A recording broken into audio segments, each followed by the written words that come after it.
Hi, welcome to this basic thermal cooking series. Today we're going to talk about retained heat cooking or thermal cooking. What is thermal cooking anyway? Heat cooking, right? Most people think it's a way to cook with the sun, but this term actually is a term that refers to cooking in a stainless steel thermal cooking device. In 1988, Thermos came out with a device they called a Shuttle Chef thermal cooker. Since then, retained heat cooking is commonly known as thermal cooking. When I think about thermal cooking, I actually look at it in two separate ways or methods of cooking. The first would be like going to a luau and cooking a pork in the ground where it's all buried and the food's put in cold with the heat and everything's trapped inside. The second method involves taking the food, putting on a fuel source, bringing the food to a boil, and then taking that boiling food and putting it into an insulated unit. This traps the heat inside, continues to cook the food slowly over time. This is a Saratoga Jack 7-liter Deluxe thermal cooker. Inside you will find a lid, a 2.5 liter pot, a 7-liter pot, and it comes with the outside insulator. So now what do? It's actually pretty simple. It all depends on what you want to make.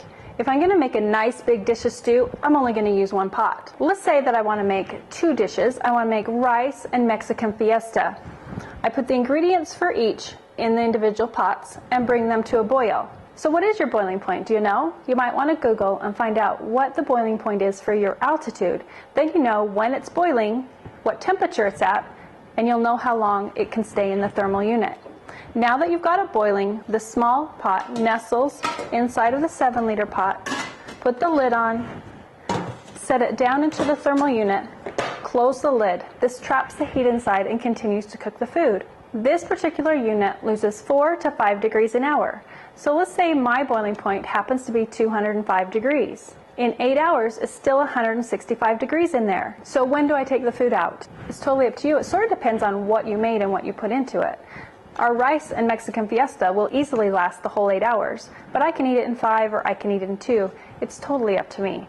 Let's touch a little bit on container cooking, although for the most part we're going to go into great detail on containers in the container cooking series. With containers, you're able to cook all those foods that you can't normally cook in a thermal cooker, because so far we've talked about food being soup, right? Soup, beans, grain, or more soup, because it has to come to a boil in a thermal cooker. But by using containers, now we can put all those things in here that normally can't come to a boil.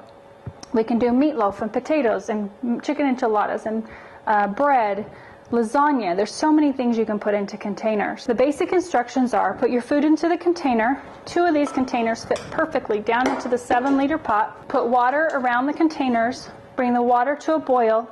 Extend the boiling time, put it into the thermal unit. You have a meal that normally can't come to a boil, but you're able to utilize the thermal cooker. The second thing that I find very important about containers is a way to control portion sizes. This pot is big and it will serve 8 to 12 people. At my house would be eaten off of this for a week. By using containers, you can control your portion sizes and only make the amount of food that you need. Maximizing efficiency is very important to understand when thermal cooking. To maximize efficiency, you want to make sure that your food and your pots are at a full boil. There's nothing that's frozen inside, because it boils around the outside and it's still cold in the middle. So make sure you haven't added any frozen meat. Also, make sure your pot's 75 to 80% full. There's the enemy in thermal cooking. So if you're using one big pot, 75 to 80% full, or a combination of the 2 pots. Lastly, don't peek. When you open the lid, it lets the heat escape and drops the temperature of the food inside. I know it's tempting to want to check on your food, but resist temptation, leave your thermal cooker closed until it's time to eat. You'll maintain maximum efficiency of your thermal cooker. I hope you find this information useful.